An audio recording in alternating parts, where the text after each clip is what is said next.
வணக்கம் நண்பர்களே. இன்றைக்கி நாம் ஒரு வேல்யூவேஷன் பேஸ்ட் கம்பெனி எப்படி பிக் பண்ணுறது அப்படின்றத நம்ம பார்க்க போகிறோம். நம்ம போர்ட்ஃபோலியோவை எப்படி மல்டி பேக்கருக்கு ஈக்குவலாக ரிட்டர்ன்ஸ் கொண்டு வரலாம்னு ஒரு 5 ஸ்டெப்ஸ் வச்சு நம்ம பார்க்க போகிறோம். முதல்ல நீங்கள் கஷ்டப்பட்ட சம்பாதிச்ச பணத்தை நீங்கள் என்ன பண்ணலாம் யோசிச்சுட்டு இருப்பீங்க. அதில் சில பேர் பணத்தை கொண்டு போய் கட்டில்களில் வைக்கலாம், இல்லை பெட்டிக்குள்ளே வைக்கலாம். சில பேர் பேங்க்கில் போய் டெபாசிட் பண்ண ட்ரை பண்ணிக்கிட்டு இருப்பாங்க. சில பேர் வட்டிக்கு கொடுத்து வட்டி வாங்க ட்ரை பண்ணிகிட்டு இருப்பாங்க. சில பேர் கம்பெனி நடத்தலாமான்னு சொல்லி யோசிச்சுட்டு இருப்பாங்க. சில பேர் கம்பெனி நடத்துகிறவங்களுக்கு காசு கொடுக்கலாம்னு யோசிச்சுட்டு இருப்பாங்க. இப்படி பல பேர் போயிருந்தாலும் நமக்கு ரொம்ப காந்த மாதிரி இருக்கக்கூடியது ஒன்று என்னென்னா நம்ம பங்கு சந்தை. இந்த பங்கு சந்தை இன்வெஸ்ட்டில் பண்ண ட்ரை பண்ணுறவங்க எல்லாருமே இந்த பங்கு சந்தைன்னு வார்த்தை சொல்லிட்டாலே ரொம்ப ஹாப்பி ஆகிடுவாங்க. ஆனால் அது அவ்வளோ ஈஸி கிடையாது. அதைத்தான் நம்ம இந்த வீடியோவில் பார்க்க போகிறோம். ரொம்ப எளிமையாக 5 ஸ்டெப்பில் எப்படி நம்ம வேல்யூவேஷனில் பெஸ்ட்டாக இருக்கிற ஸ்டாக்குன்னு கண்டுபிடிச்சி அதில் நம்ம இன்வெஸ்ட் பண்ணலாம். நான் உங்கள் சுந்தர், நீங்கள் பார்த்துட்டு இருக்கிறது மைண்ட்ஃபுல் ஃபைனான்ஸ்.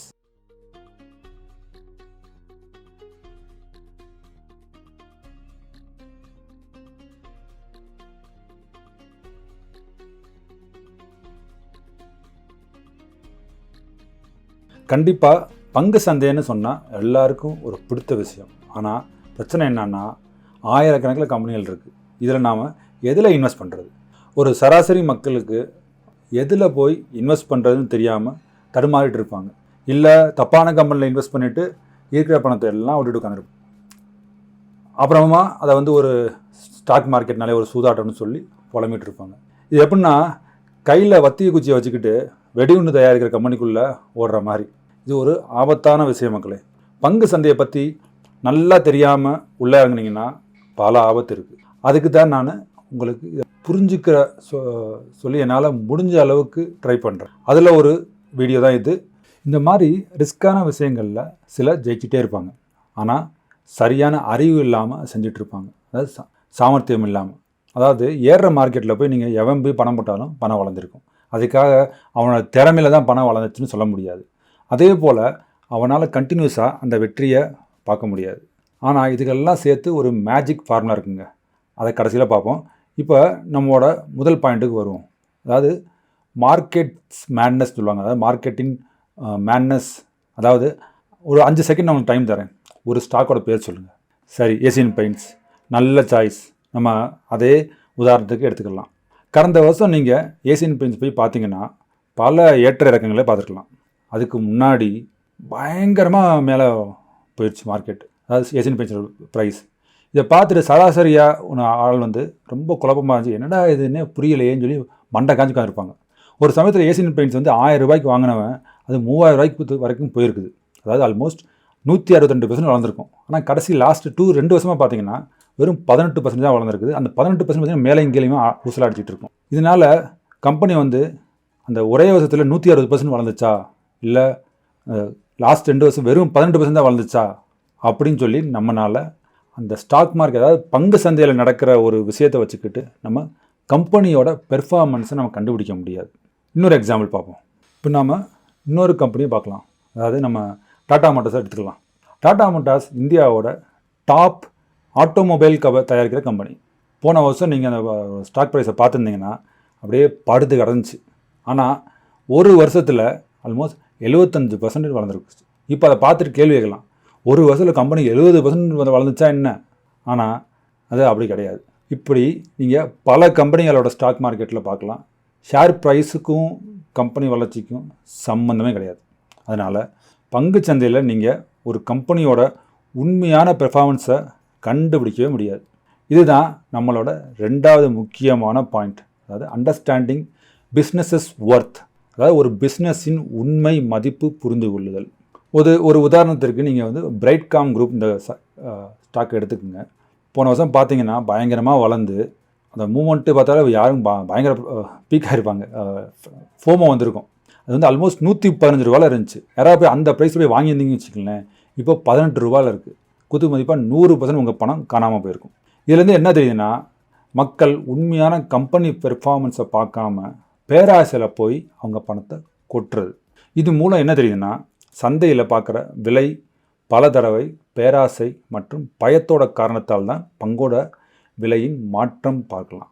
ஆனால் இது எல்லா கம்பெனி நடக்குமான்னு கேட்டால் நடக்கும். ஆனால் இந்த மாதிரி மோசமான நடக்காது. ஃபார் எக்ஸாம்பிள் நீங்கள் இன்ஃபோசிஸ், டிசிஎஸ், டாடா மோட்டார்ஸ் இப்படி பல கம்பெனிக்கு கூட இந்த மாதிரி சிக்கலான மாற்றத்தை நீங்கள் பார்க்கலாம். எக்ஸாம்பிள் இப்போ ரீசெண்டாக நம்ம HDFC பேங்க் போய் அடிச்சுக்கிட்டு இருக்காங்க. இது நம்ம ஊரில் மட்டும் இல்லைங்க, உலகம் பூரா நடக்குது. உண்மையான விலையும் சந்தை விலையும் பார்த்து தெளிவாக முடிவு எடுக்கிறதுன்ட்டு நம்மளோட முக்கியமான ஒரு விஷயம். ஏன்னா இது நம்மளோட கஷ்டப்பட்டு சம்பாதிச்ச பணம். நம்ம உதாரணத்துக்கு 2 பிஸ்னஸ் நம்ம எடுத்துப்போங்க. ஒன்று இந்தியன் ஸ்பைஸ் ட்ரேடர், அவங்க வந்து எல்லா வகையான மசாலா ஐட்டமும் பண்ணுறவங்க. இன்னொருத்தவங்க வந்து ஜஸ்ட் சாஃப்ரான், அவங்க வந்து வெறும் சாஃப்ரான் மட்டும் விற்கிறவங்க. இந்த இந்தியன் ஸ்பைஸ் ட்ரேடர் என்ன பண்ணுறாங்கன்னா லாஸ்ட் 1 வருஷமாக அவங்க வந்து 50 லட்சம் ரூபாய் சம்பாதிச்சிருக்காங்க. இப்போது இந்த கம்பெனியை வாங்கணும்னா இதுக்கு நீங்கள் எவ்வளோ ப்ரைஸ் கொடுக்க தயாராக இருப்பீங்க?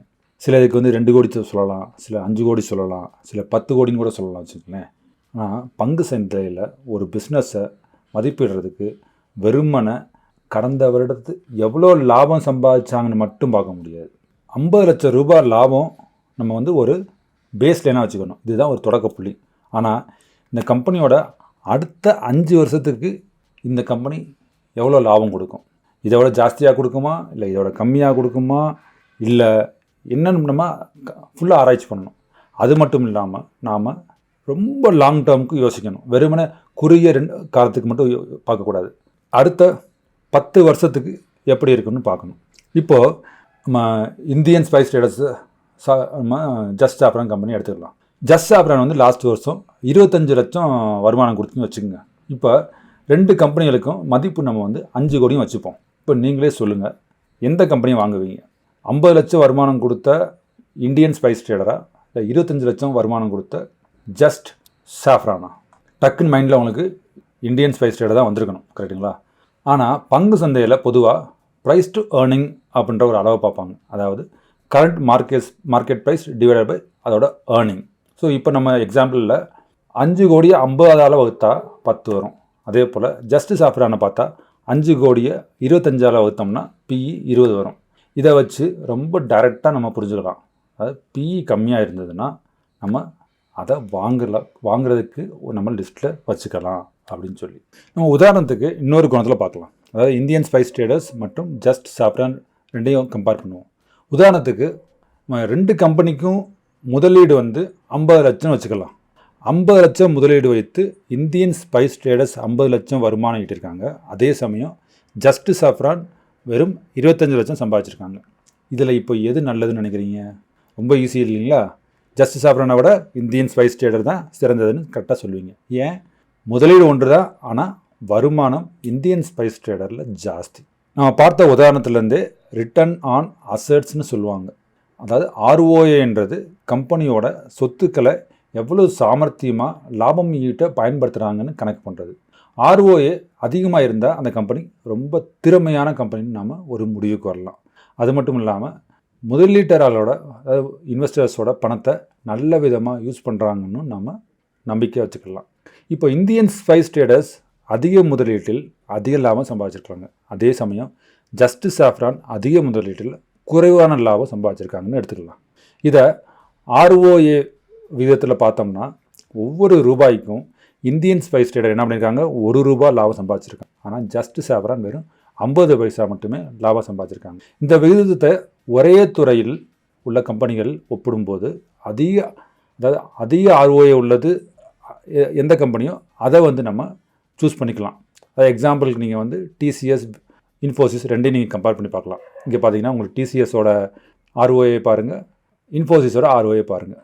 இந்த விதத்தில் வந்து அதாவது இப்படி பார்க்கும்போது இவங்க வந்து குறைஞ்ச பணத்தை வச்சு, அதாவது இருக்கிற பணத்தில் ஜாஸ்தியான வருமானம் கொண்டு வராங்கன்னு நம்ம பார்க்கலாம். இப்போ இங்கே பார்த்தீங்கன்னா TCS உங்களுக்கு அப்பட்டமாக தெரியுது, இன்ஃபோசிஸை விட அவங்க சிறந்த ROA இருக்குதுன்னு சொல்லிட்டு. நாம் ஒரு நிறுவனத்தை ஆராயும் போது அதோட PE விகிதம் மட்டும் பார்ப்பதில்லை, நம்ம ROA விகிதமும் பார்க்க வேண்டும். அப்படி பார்த்துட்டு இருக்கும்போது அந்த பங்கு வாங்க ரொம்ப கவர்ச்சிகரமாகவும் இருக்கணும். நீங்கள் ஷாப்பிங் போகும்போது ஐஃபோனோட விலை திடீர்னு குறைஞ்சி 20,000 ரூபான்னு நீங்கள் பார்த்தீங்கன்னா சும்மா இருப்பீங்களா? அதே போல் அந்த குறிப்பில் பார்த்து நாம் முதலீட்டை அறிவுபூர்வமாக செய்ய வேண்டும். நம்மளோட இந்த 4வது முக்கியமான குறிப்பு என்னன்னா மேஜிக் ஃபார்முலா, அதாவது குறைந்த பிஇ மற்றும் உயர்ந்த ஆர்ஓஏ. அதாவது க்ரீன் பிளாட் அப்படின்றவர் வந்து ஒரு மேஜிக்கல் ஃபார்முலாவை நமக்கு அறிமுகம் வச்சுருக்காரு. இது என்ன முறைன்னா பிஇ அதே போல் ஆர்ஓஏ இது ரெண்டையும் கூட்டி அதுக்கு ஒரு ஸ்கோர் கொடுப்பாங்க. அதை வச்சு நம்ம ஒரு வேல்யூவேஷன் நல்ல வேல்யூவேஷன் உள்ள ஸ்டாக்கை நம்ம கண்டுபிடிக்க முடியும். இந்த முறையில் முக்கியமான அம்சம் இதோட சிம்பிளிசிட்டி தாங்க. அது யாராவது இதை பயன்படுத்த முடியும், யார் வேணாலும் செய்யலாம். இதை பேக் டெஸ்ட் பண்ணி பார்த்ததில் என்ன தெரிஞ்சதுன்னா லாஸ்ட்டு ஒரு 17 வருஷத்தில் நீங்கள் 10,000 ரூபா இன்வெஸ்ட் பண்ணியிருந்தீங்கன்னா இந்நேரம் அது வந்து 10 லட்ச ரூபாய் மாறி இருக்கும். இதே நம்ம நார்மல் முறையில் பண்ணியிருந்தோம்னா 75,000 ரூபா வந்திருக்கும் நமக்கு. இதுதான் அதோட டிஃப்ரென்ஸ். ஸோ ஆல்மோஸ்ட் 25,000 ரூபா நமக்கு எக்ஸ்ட்ரா லாபம் கிடச்சிருக்கும். இப்படி செய்யும்போது நம்ம தேர்வு செய்யும் அனைத்து பங்குகளும் எல்லாமே வந்து நமக்கு லாபம் தருவான்னா சொல்ல முடியாதுங்க. பங்கு சந்தைன்றது பிக் பாஸ் கமல் சொல்கிற மாதிரி சில சமயங்களில் நடக்கும். எதிர்பாருங்கள்னு சொல்கிறாரு பார்த்தீங்களா, அந்த மாதிரி எது வேணாலும் நடக்கலாம். ஸோ இதுக்கு நான் அடுத்த ஸ்டெப்பை நம்ம பார்ப்போம். அதாவது ஸ்டெப் 5 இப்போ நம்ம என்ன பண்ண போகிறோம்னா எப்படி இதை பண்ணுறதுன்னு சொல்லி நம்ம டீட்டெயிலாக பார்க்க போகிறோம். வாங்க பார்க்கலாம். ஸோ வாங்க நம்ம டிக்கெட் டேப் வருவோம். ஸோ டிக்கெட் டேப்பில் நம்மகிட்ட இந்த மாதிரி 4,000 ஸ்டாக் இருக்குங்களா.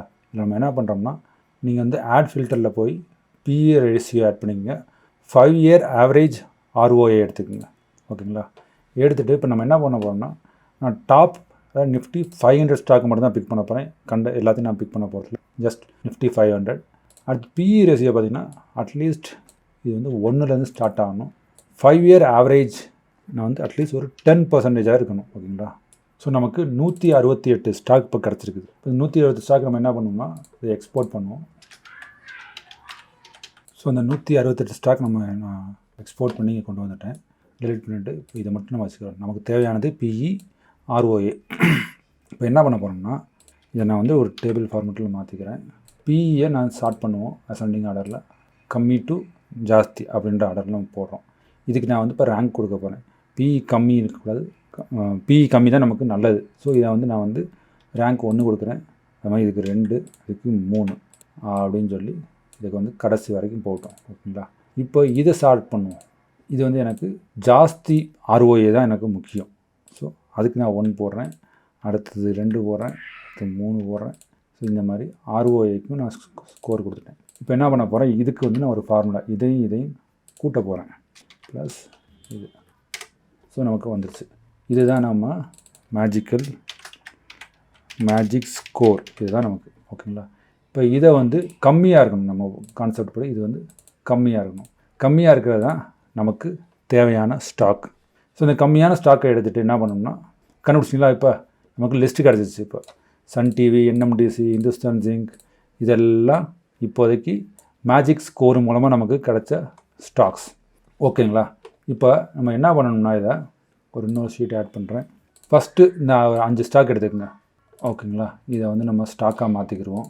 இதில் நான் வந்து இன்வெஸ்டட் அப்படின்னு சொல்லி போட்டு, அதாவது நான் வந்து குவார்ட்டர்லி இதுக்குன்னு ஒரு 10,000 ருபீஸ் நான் அலோகேட் பண்ணிக்கணும். சரிங்களா. 10,000 ருபீஸ் அலோகேட் பண்ணிவிட்டு என்ன பண்ணணும்னா எவ்ரி 3 months இப்போ நம்ம பண்ண ப்ராசஸ் அப்படியே திரும்ப ரிப்பீட் பண்ணணும். ரிப்பீட் பண்ணிட்டு அப்போ வந்து அடுத்த 3 மாதத்துக்கு அப்புறம் நீங்கள் லிஸ்ட்டு பார்க்கணும். லிஸ்ட்டு பார்க்கும்போது என்ன ஸ்டாக்ஸ் இருக்குதுன்னு பாருங்கள். இதே ஸ்டாக்ஸ் இருக்குன்னா இக்னோர் பண்ணிவிடுங்க. புது ஸ்டாக்காக இருந்துச்சுன்னா அந்த புது ஸ்டாக்கை அந்த 3 மாதங்கள் அந்த மாதம் நீங்கள் வாங்கணும்.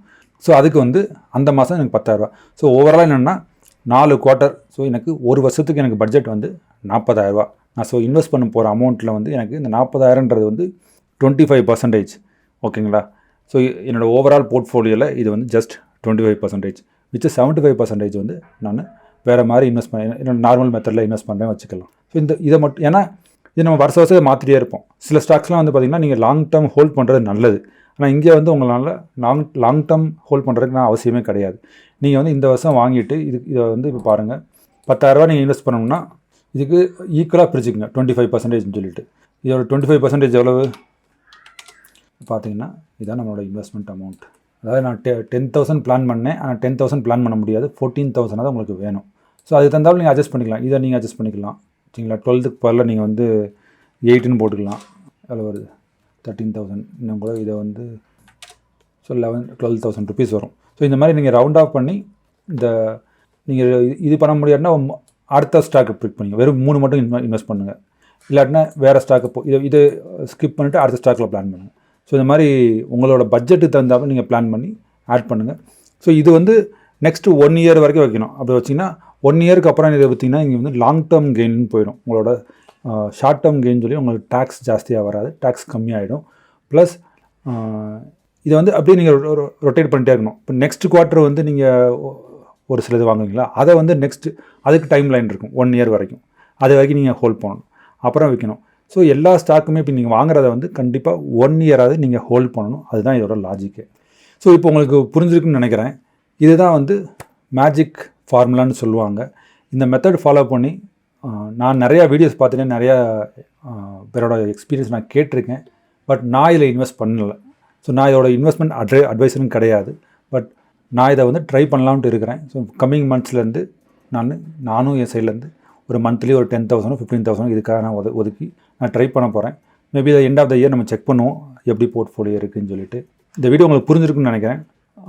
புரிஞ்சிருந்தால் லைக் பண்ணுங்கள், சப்ஸ்கிரைப் பண்ண மறந்துடாதீங்க, அந்த நோட்டிஃபிகேஷன் ஐக்கானை மறந்துடாமல் அமைக்கிடுங்க.